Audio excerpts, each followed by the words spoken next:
Il y a eu pas mal de bruit autour du Brexit et il ne fait que s'amplifier. Ken Wexler, Acumen Management.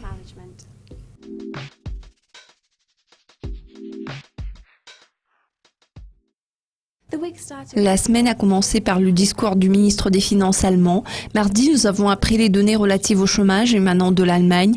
Ken, que pouvez-vous dire sur le degré d'impact de ces données sur l'économie allemande et celle de l'ensemble de la zone euro ? Pour l'instant, nous pouvons constater que la tendance générale reste plate. À l'heure actuelle, nous ne voyons pas de détérioration prononcée en termes de données. Il faudra attendre longtemps avant que la tendance ne soit renversée et avant qu'il n'y ait de rebond marqué. Cela étant dit, nous voyons une certaine stabilisation sur le plan des données. Je tiens à souligner que la situation n'a pas beaucoup changé. Les données ne se sont pas détériorées davantage par rapport à leur état récent. Nous devons reconnaître que ce phénomène en tant que tel peut être considéré comme étant un signe positif. Le sentiment du marché est un peu mixte en ce moment.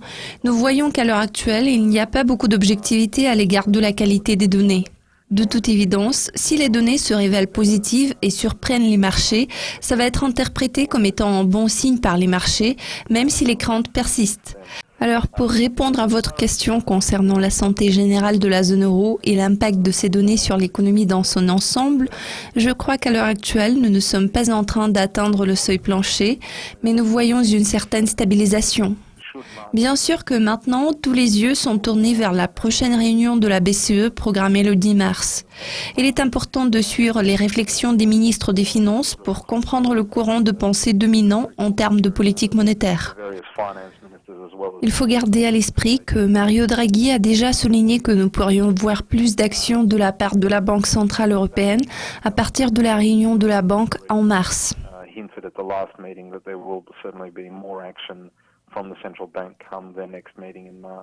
Après la réunion de David Cameron avec le président du Conseil européen Donald Tusk, les investisseurs se focalisent sur le risque d'un éventuel Brexit.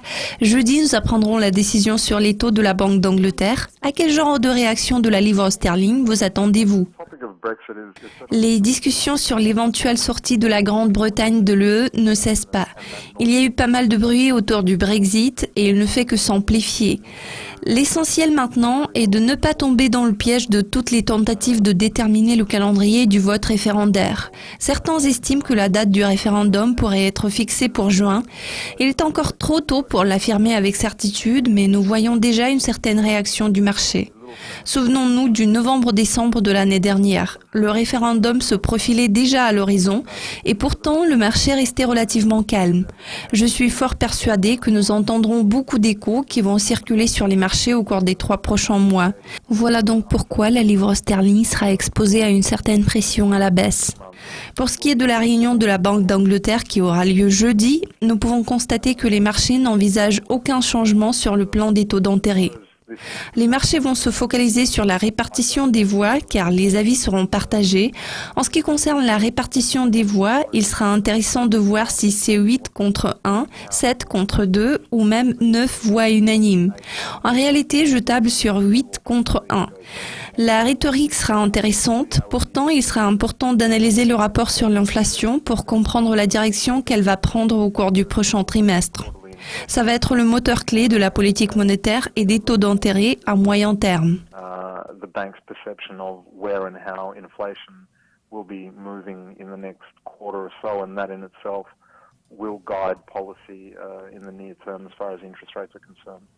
Parlons des données que nous apprendrons en fin de semaine. Les chiffres des emplois salariés hors secteur agricole sont censés se révéler positifs, ce qui suggère que la Fed pourrait décider de relever les taux à nouveau dans un proche avenir. Croyez-vous que les données seront positives ? Ont-elles beaucoup de poids en termes de prise de décision concernant la hausse de taux d'intérêt ? Apparemment, le marché ne prévoit pas de surprise de ce côté-là. Si les chiffres dépassent les attentes, ça va être perçu comme un signe positif. Ça va avoir des implications initiales sur le timing de la prochaine hausse de taux par la Fed. Au vu des données d'emploi les plus récentes, le marché a déjà réduit la probabilité de hausse de taux dans un proche avenir, surtout en mars. Je suis menée à croire qu'il n'y aura pas de relèvement en mars. Il est plus probable que la hausse est considérée comme étant souhaitable d'ici la fin du 2e trimestre. En toute logique, si les données relatives à l'emploi apparaissent meilleures que prévu, la Réserve fédérale sera plus incline à passer à l'action. L'indice du coût de l'emploi que nous avons appris la semaine passée demeure relativement plat. Bien sûr, il progresse, mais il n'y a rien d'extraordinaire dans son rythme. Cela exerce inévitablement un impact sur l'inflation salariale. En ce sens, je crois que la Fed n'a pas de marge de manœuvre pour l'instant. La prudence est de mise. Même si les données se révèlent très encourageantes, la Fed devra prendre des précautions. Il faudra qu'elle analyse la dynamique du reste des indicateurs économiques.